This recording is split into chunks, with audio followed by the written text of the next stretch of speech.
Welcome to Money Through Ease. I'm your host, Reagan Bashara. You're probably here because you're an entrepreneur or a business owner that thinks that I'm not doing things correctly when it comes to your business finances. If that's you, I want to help you do things correctly. I want to help you do your bookkeeping right. I want to help you understand your finances better so that you can set and achieve your business goals.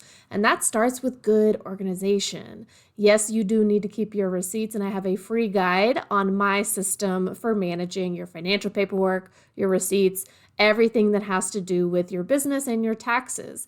Download this free guide at the link in the show notes. It's called Chaos to Calm. And when you're ready, you can get on a consultation with me to learn more about my offers. But let's get on with the episode. Hello, everybody. Welcome to this episode of Money Through Ease. I'm your host, Reagan. You know enough about me already. Today, I have a guest. It's Renae O'Neill, and she is a life and business coach for moms and has over 10 years experience in business as a mom. Plus, she's also the host of the Mom Boss podcast, and I was on an episode of her podcast. So depending on when these come out, hopefully that will be available for my viewers to go check out that interview as well. Her passion lies with helping moms to create a thriving business and life that they absolutely adore without sacrificing precious family time or falling victim to the dreaded mom guilt. Renae is on a mission to empower moms to live their absolute best lives and thrive, not just survive. Renae, thanks so much for being a guest on Money Through Ease. Welcome to the podcast. Oh, thank you so much for having me. I'm so excited to be here. And as you shared, being on the other side of it, because we've already collaborated in a podcast episode with you being a guest on my podcast. So now we get to role reverse. Yes, it was so much fun being on your podcast. And you were like really digging in, like, no, Reagan, give us the steps, the practical tips that we need to get our shit together with our finances. And I'm like, I got it. Perfect. Like, do this, step one, step two, do that. And that's exactly what we talk about over here. I love to give just like totally down to earth advice for people because I know like I don't try to use the big accounting words and I don't try to talk over people's heads. But if I'm too vague about what I'm discussing, I understand that people can be like, what the fuck are you talking about? So with that being said, you have been in business for yourself for over 10 years. You work with people who are moms or parents and are running businesses themselves. Tell us a little bit about the work that you do in your business and who you serve. Yeah, so I have been in business quite some time. And I've been in business throughout all the transitions and stages. So I've had a business before children, pregnancy, babies, toddlers, and now having two school-aged children and running a business. So I've been through all the roller coaster that journey has, which is why I am so passionate about working with mums in business to really help them grow a successful business around their lifestyle as a mum. Because when you're a mum and you're navigating running a business, we just have some additional challenges. Now, that's not to say that everyone's not experiencing challenges. No. You can have the challenges. I will be the first to admit I know it is a lot easier for me without having children on purpose to run my own business. I admire y'all.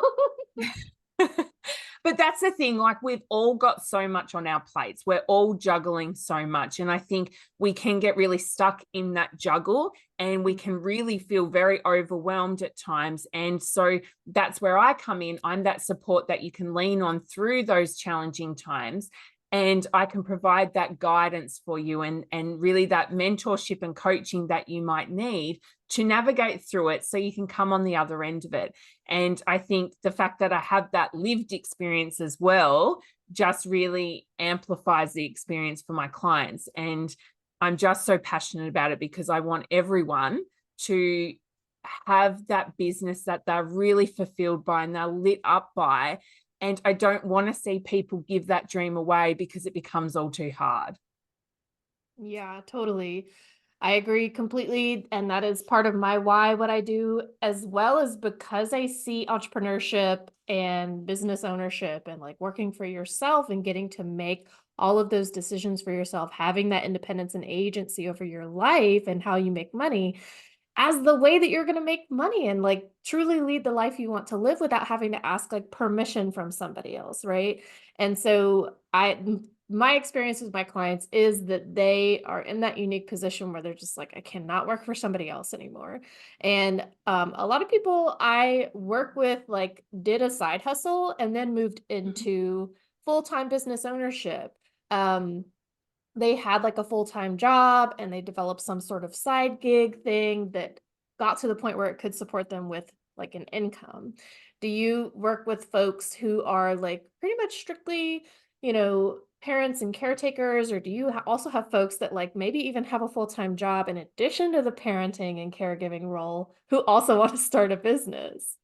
Yeah, well, it's interesting because I too have been in that experience. So it was only like going on maybe 3 years ago that I actually gave up my career that I had to go Mm, all in on my business. And I think we see that so often, and I see that with my clients as well, that we often will have that career or that job that we have, and our business is a side hustle, but we want to make that our main gig. We want that to become our main source of income.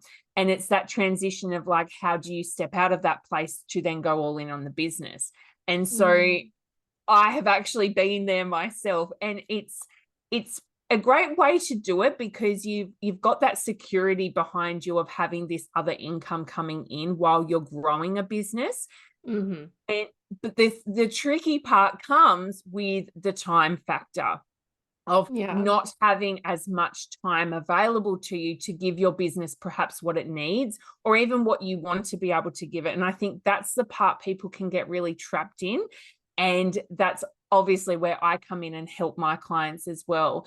And I think when I work with my clients, I definitely see them in all the stages. There are Mm. the mums who are on maternity leave and don't want to go back to that job, and so they want the business. I have mums who have a career, but they have this business and passion on the side that can't wait to, really step into.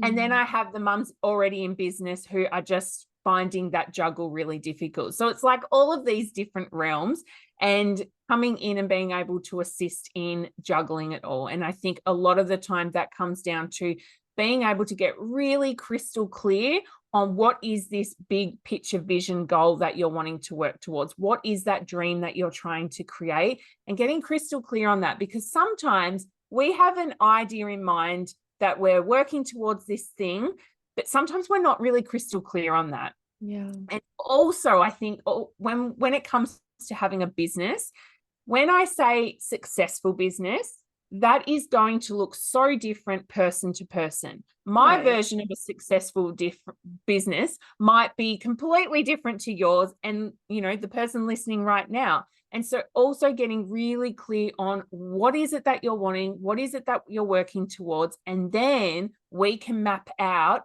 a roadmap that will lead you to accomplishing that goal as well.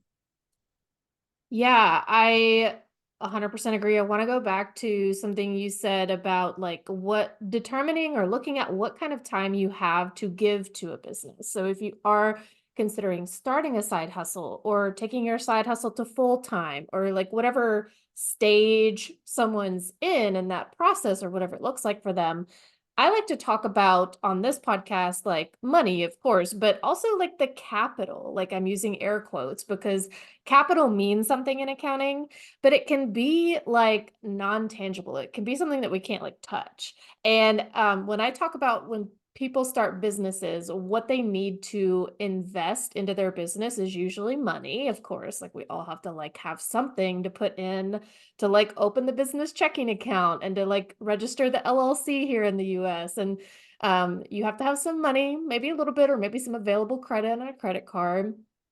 And you also have to have time. Like there are certain different resources that have to be invested in. So I think from what I have seen of your work, you help folks with the time investment part of that, like the capital of like, how much time do I even have to give to this whenever I am juggling a full-time job or not even a full-time job, parenting and caretaking and homemaking and all of that is an absolutely full-time job too. How can we kind of like make an assessment of like our time balance, or what is the framework that you use to help people determine like what amount of time do I have to give? Like how much of myself can I give without completely depleting those resources? Yes, I think it's a really good part to get clear on this because our time capacity and what's available to us depends on the season of life that we're in and all of those things that we're juggling. And I don't want anyone to ever be discouraged because they feel like I have such limited time. How can I possibly start a business, or how can I possibly grow my business when I have such limited time to me? Yeah. And I don't want you to be discouraged by that because it is possible to grow a business with limited time. Yeah. The part here is we need to be really, really intentional with the time that we have available to us.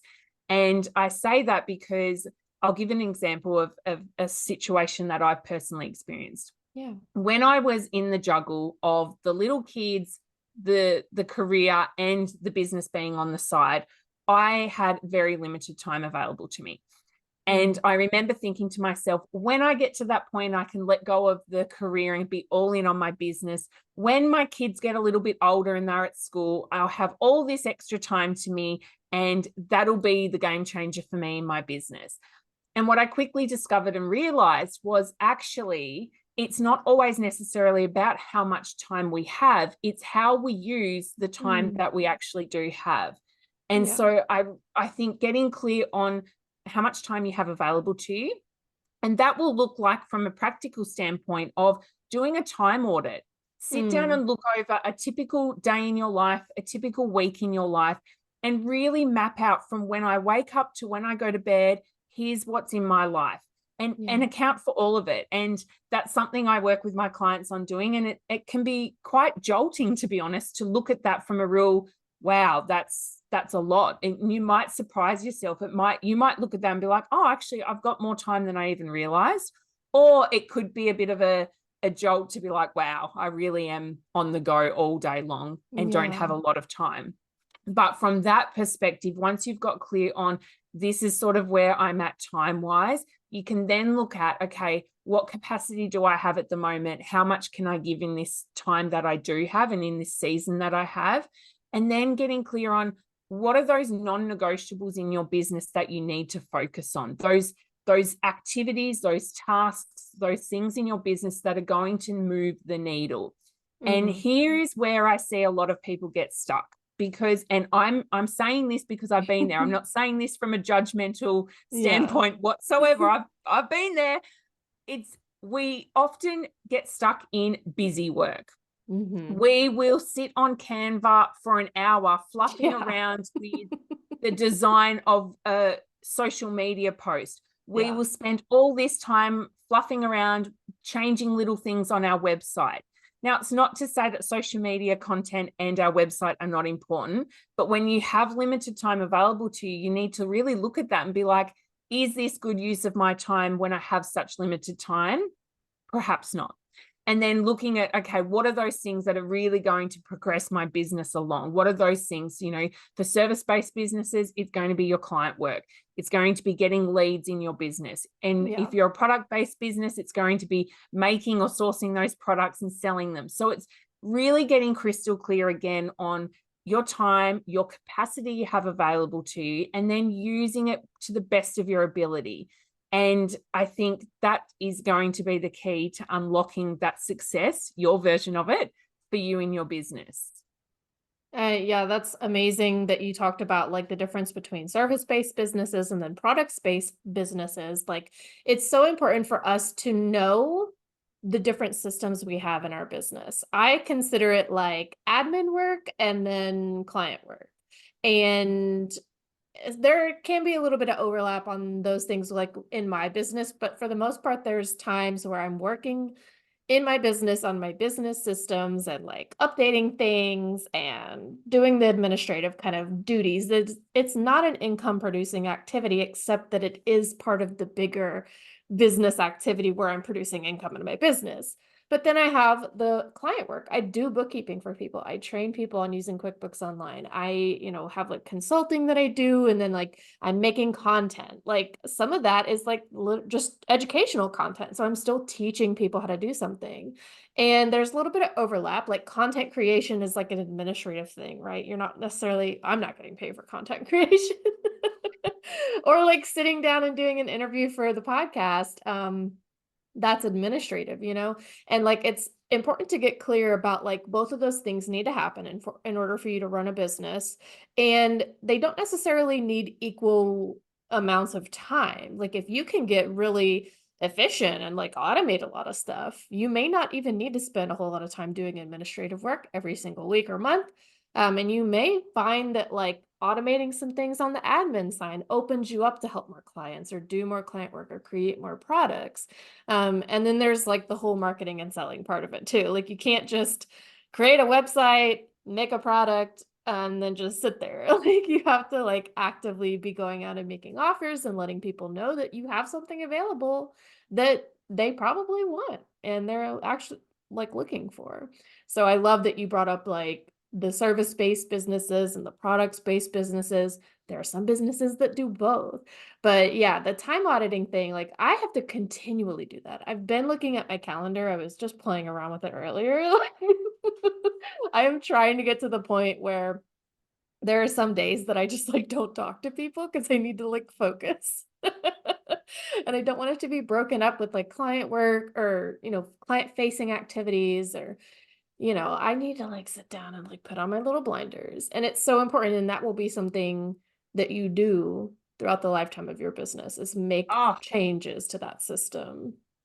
absolutely. And I think, it is important we're always reassessing because there's always going to be changes that are occurring. There's always going to be things that we need to go, actually, if I review this, it's probably not working that well for me. I need to make some changes. And Yeah. so one thing that I do personally and I get my clients to do is once a week, whether it be a Sunday evening or a Monday morning, whatever feels good for you, is sit down and really review your week ahead. Look at that calendar and that schedule, just like you did, and Yeah. see how you can, maybe fit some things in that you're wanting to, or make some changes or adjust it to suit. And I think reassessing regularly is always going to be needed because our goals sometimes change. Our availability changes, where things are changing all the time. And I think this is where for mothers, it is different too, because I think as mums, we're really good at being able to constantly pivot and adapt because when you've got kids, nothing goes to plan. We're always happy to adapt. And so I think as a mum in business, it's a bit of a superpower we already naturally possess in being able to do that. But I think it's very, very important to always check back in. And, for me, you have to also know how you best work.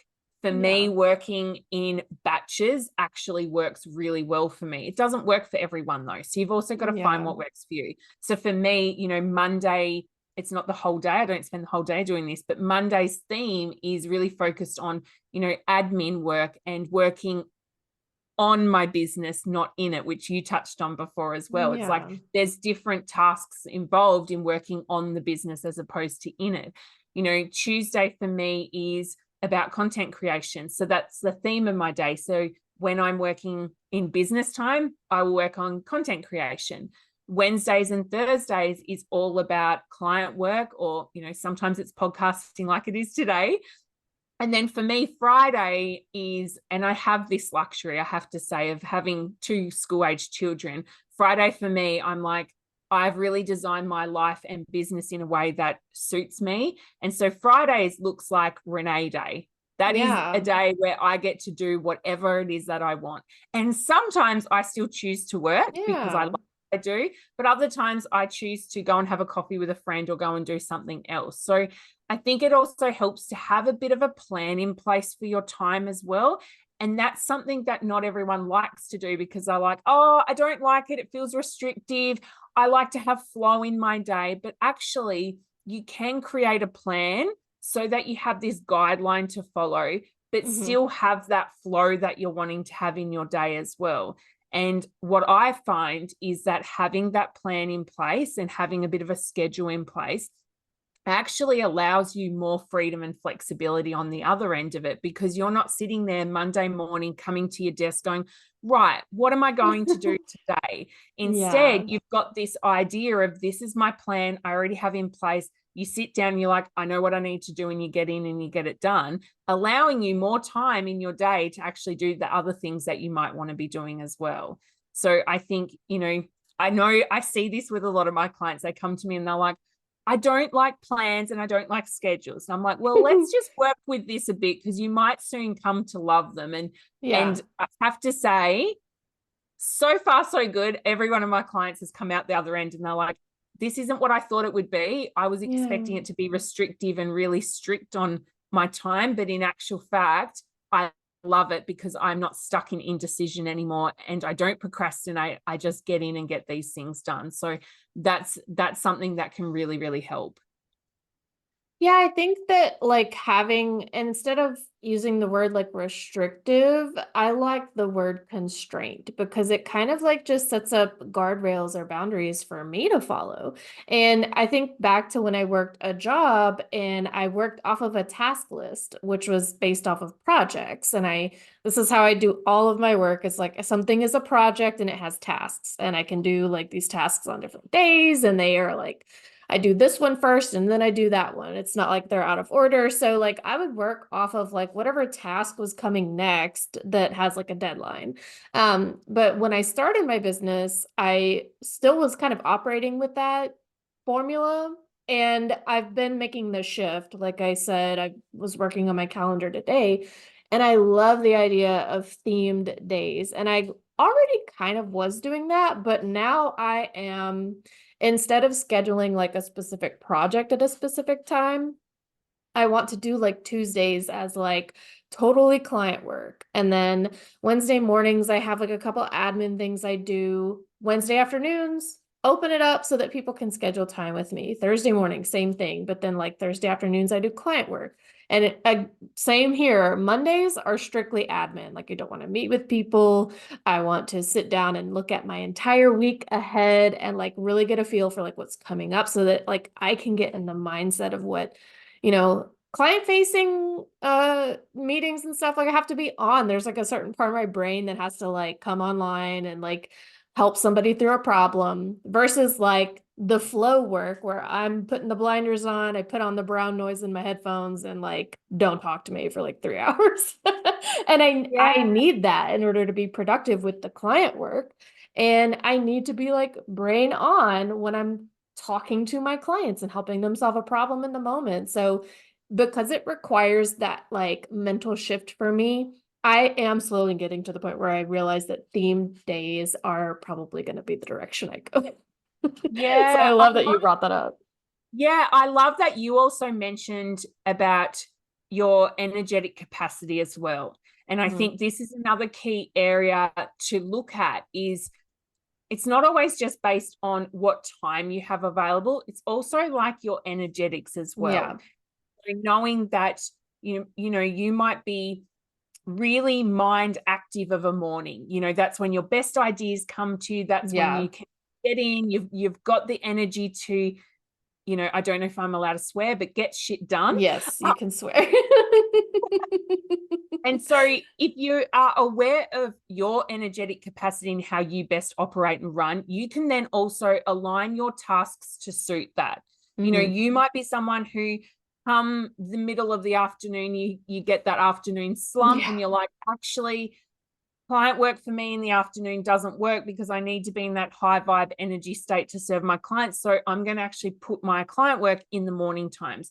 And so that helps you really work out also what tasks you do based on how you operate and run based on your capacity.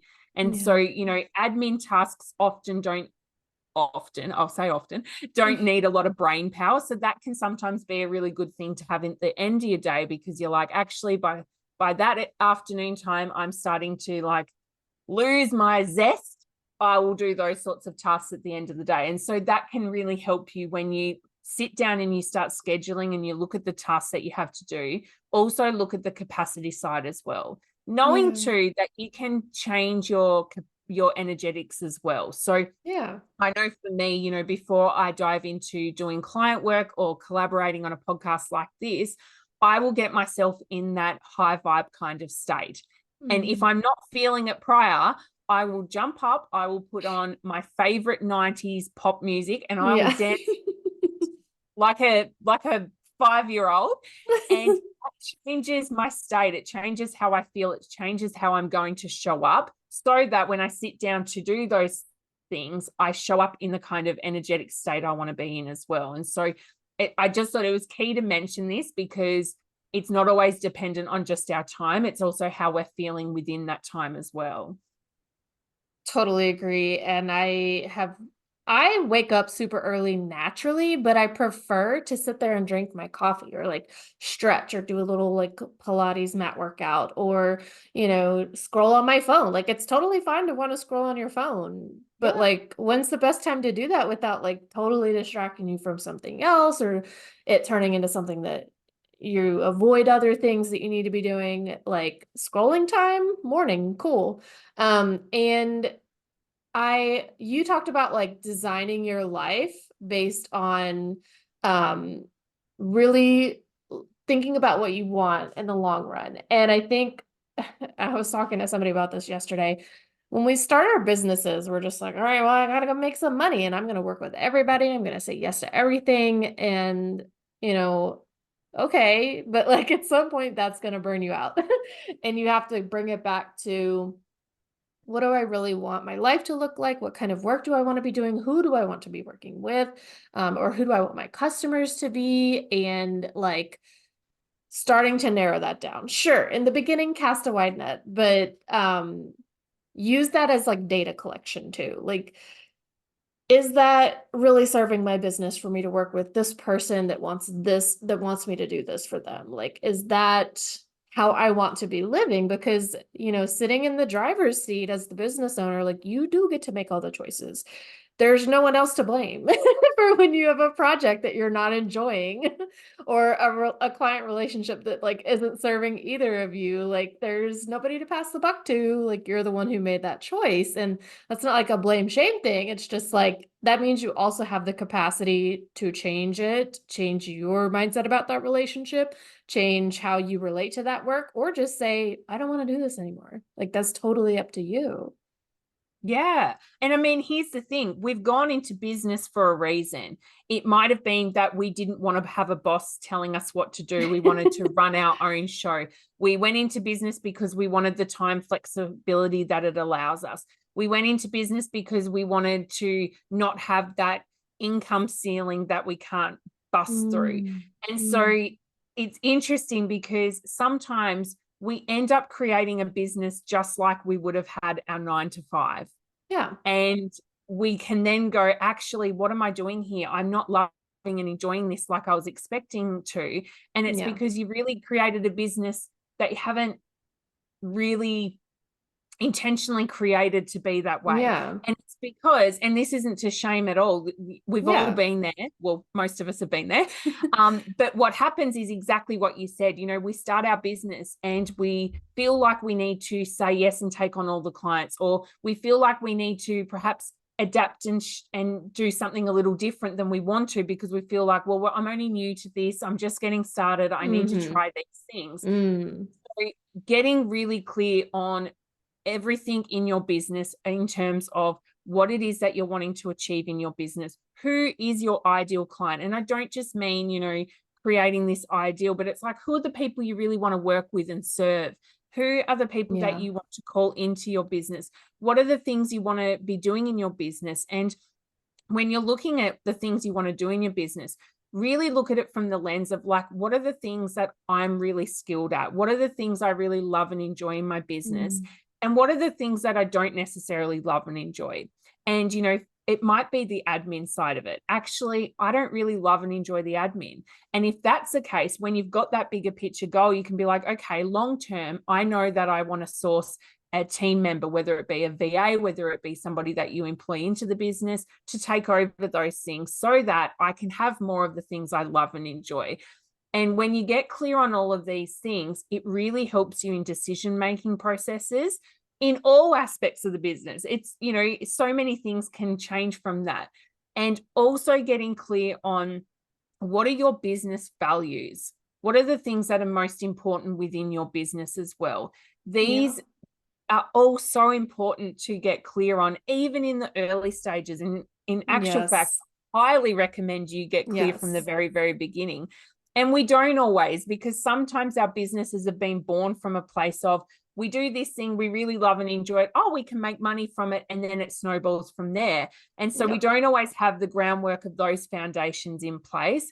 But no matter what stage of business you're at, I would encourage you to sit down and start thinking about these things. Even if they feel so out of reach, they feel so far away, it's really helpful to get clear on those things. And it then helps you have that goalpost that you're working towards, and knowing that this is what I'm striving for, this is what I'm wanting to create.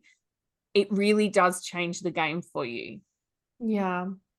There's so much good stuff in there, especially talking about knowing what you even enjoy doing in your work. Business ownership or running a business, like just business operations require like specific things. Every business needs to have bookkeeping. Like most of us live in a country where we pay taxes. We have to like file a tax return. And, like a lot of people could argue that you need a website. Like there are certain things that you have to do when you're operating a business. And you start out by doing all of those things usually because you don't have the resources to pay somebody else to do it, but it has to be done.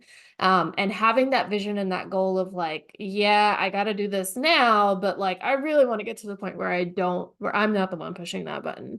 And it's so good to kind of keep that in focus so that you are moving towards something and it's like in a positive direction instead of running away from poverty or burning out or a shitty job and a boss that you hate. Like, shifting your focus from like, I want to get away from these negative things that I don't like to, I want to move towards this thing that is a positive, like goal that I want to get to. And, I don't know. Nobody wants to be like running away from danger or shitty circumstances all the time. No. And I think when you have that ideal image in mind of the life and the business that you're wanting to have, it helps you through those challenging times. We are inevitably going to hit challenges along the way, especially as business owners.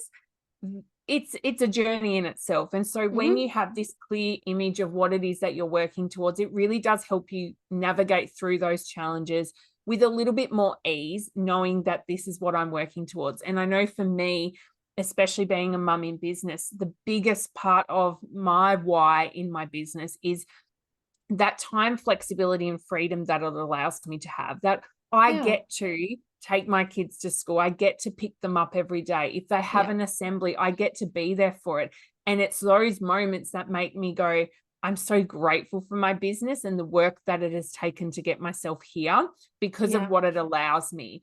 And I know in those early days when you are laying those foundations and it is go, go, go time, and you feel like you are putting your all into something and not always getting the results you want, keeping in mind of what it is you're working towards really helps, because then when you get there, you will feel so much gratitude for it because you're like, I've worked so hard to get to this point, and I'm so grateful for past me, for all the work that she did that has landed me in this place. And so I just wanted to say that because I know that if you are in the startup phase and that early stage of business, it's a lot. And, I'm not going to sugarcoat it because it's a lot. You are putting so much of your time, energy, resources into it. But know that in time, when you get the results, when you get the outcome that you're wanting to, when you can see that end vision getting closer and closer, you'll know that every little bit of it has been so worth it. I love this. I want to take what you just said and draw a connection back to what something that you said earlier, talking about moms being like having a superpower when it comes to running a business, because everything you just said, we could just slide that over to talk about newborns. I have younger siblings that like I was old enough whenever they were born that I distinctly remember what it is like to live in a house with a newborn.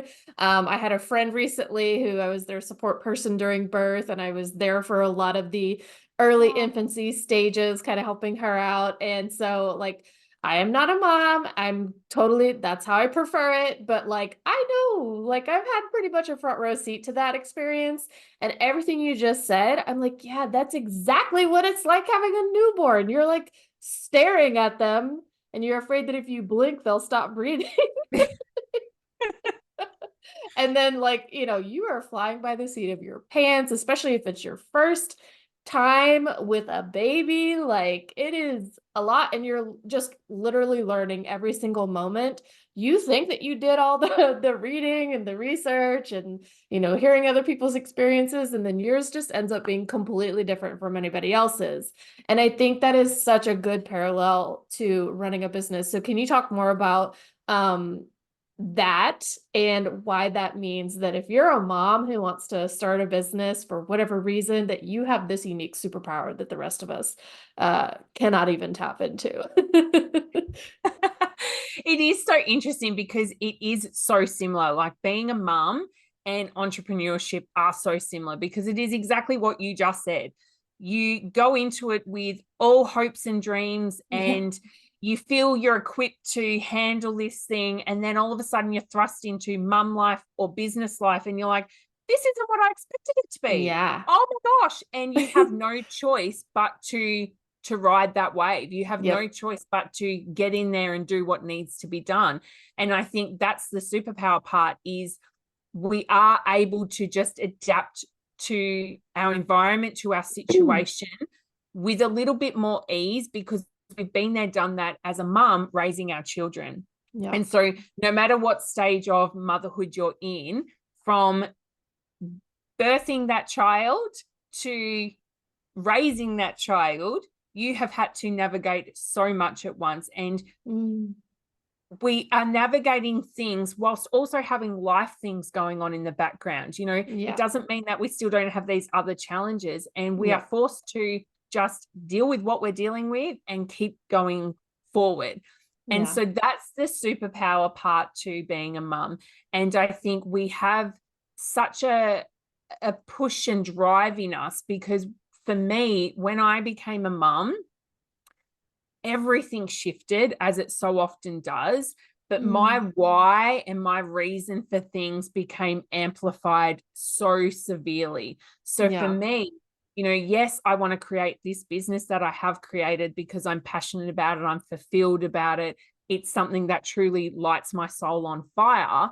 But I have such a drive for it because I'm also doing it for my family. I want them to have the most incredible life. I want to be able to be there for my children and have that time, flexibility, and freedom that allows me to still be the mum that I'm wanting to be, but still also not lose myself in it, and still have something that I love and am passionate about as well. And so I just feel like it helps us have this motivation and drive like no other, because I'm not just doing it for me, I'm doing it for my family as well. And so that is something that will help propel you forward and navigate those challenges as you go, that you have these people that you're doing it for as well.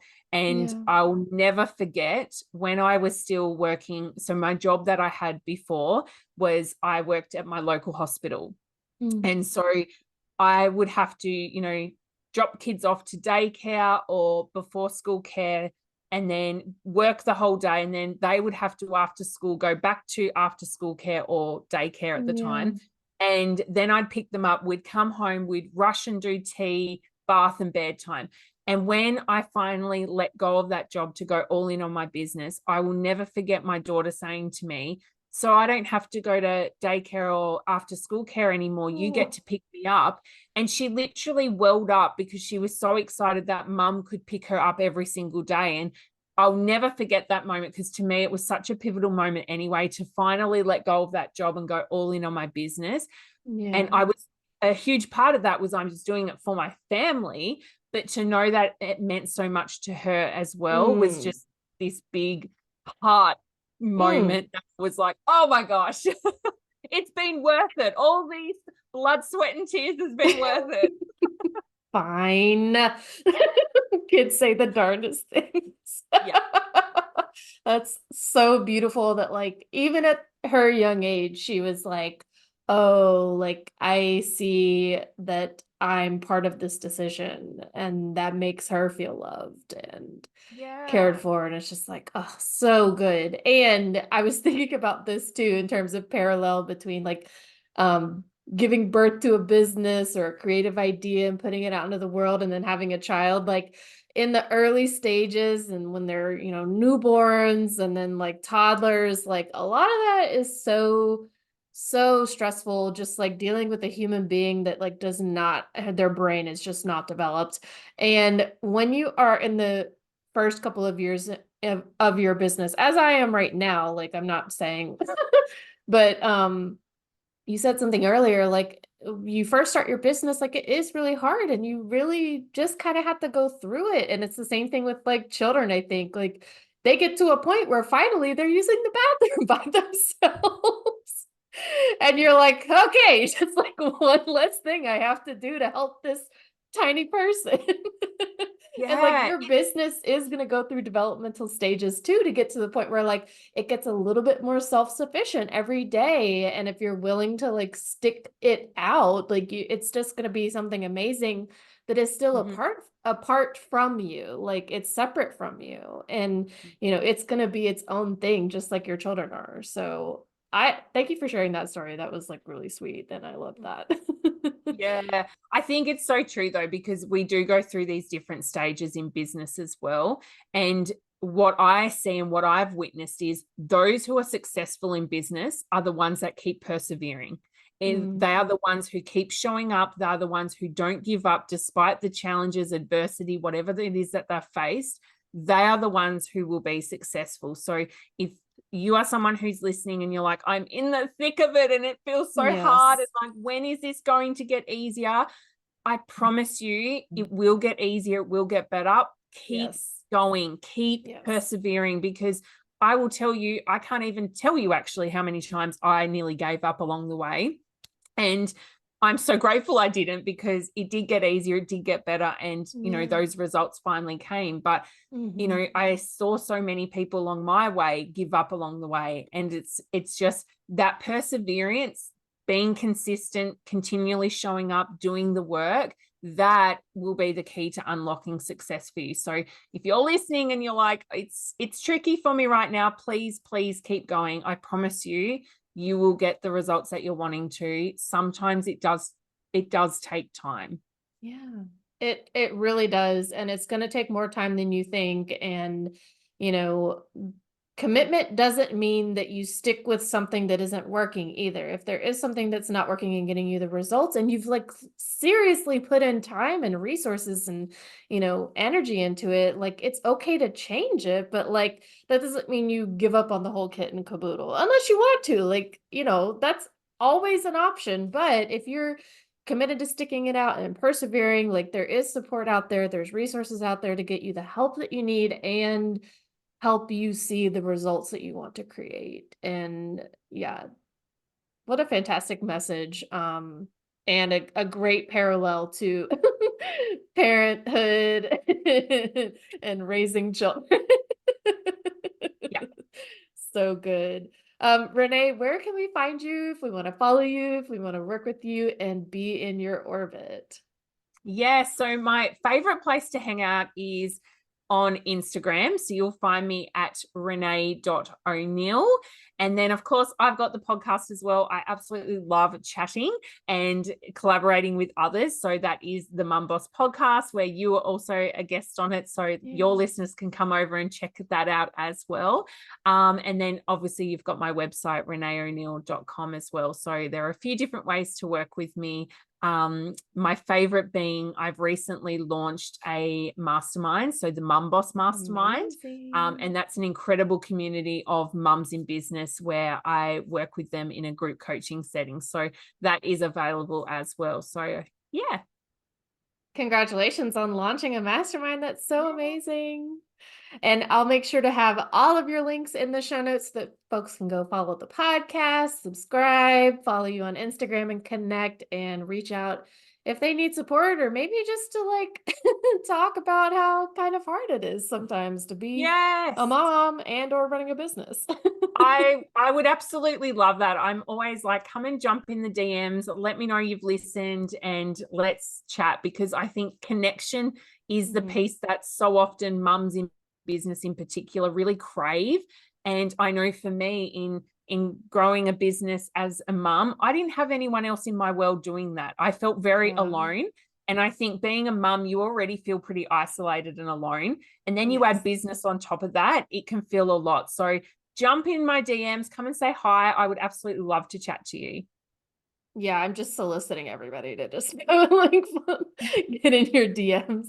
But I agree, like we all need connection. None of us should have to feel like we're doing this alone. And most business owners that I know are totally open to just having a conversation or just like listening. So if you need that support and you're feeling like you're doing it alone, like you can come into my space and be in my community. You can come, into Renae's space, and I'm sure she will welcome you with open arms too. Like you do not have to do this alone. And we're here for you, because as much as I'm committed to like being successful for me, I'm committed to my client's success too. And it sounds like that's the case for you as well. Oh, absolutely. Nothing brings me more joy than to see my clients succeed. Like it fills me with so much love and joy. So yeah, I feel the exact same way. Yeah. Thank you so much for being a guest on Money Through Ease, Renae, and for connecting with me and having me on your podcast too. Oh, thank you so much. I've absolutely loved being here and honored to be here as well. Thanks. Thank you for joining me on this episode of Money Through Ease. If you found value in today's discussion, don't forget to subscribe to the podcast and leave a rating and review. Your feedback really does mean a lot to me. And if you're ready to take the first step towards organized finances, be sure to download my free receipt organization guide, Chaos to Calm. Visit the link in the show notes to grab your free copy now. Remember, your financial journey starts with small steps. I'm here to support you every step of the way. Until next time, this is Regan Bashara from Money Through Ease. Stay empowered.